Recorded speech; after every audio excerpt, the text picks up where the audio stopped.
لو زرت الأقصر لازم تروح معبد الكرنك، وده مش مجرد معبد، ده مدينة كاملة من المعابد اتبنت على مدار 2000 سنة.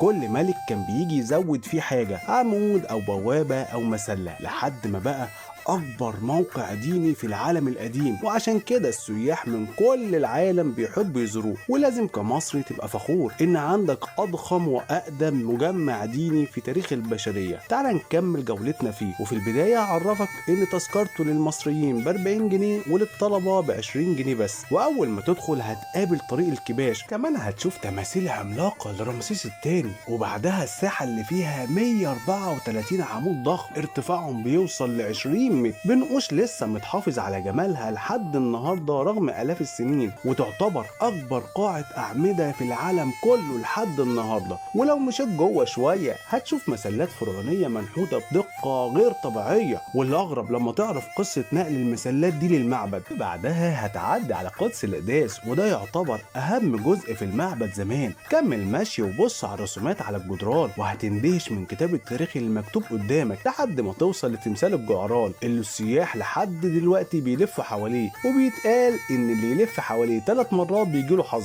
والبنت اللي تلف حواليه 7 مرات تتحقق امنيتها بالجواز. وكمان عندك البحيرة المقدسة، المية فيها عمرها ما بتجف ومنسوبها ثابت من زمان، وكانوا بيستخدموها في التطهير قبل الطقوس الدينية. وبالليل نفس المكان بيتحول 180 درجة، وهتدخل تجربة عرض الصوت والضوء بتذكرة مختلفة، لأن المعبد كله بينور والأصوات بتحكي لك تاريخ معبد الكرنك من أول ما اتبنى. وفي الجولة دي هتعرف قصة المعبد بشكل كامل، تجربة فعلا هتحسسك إنك رجعت آلاف السنين لورا.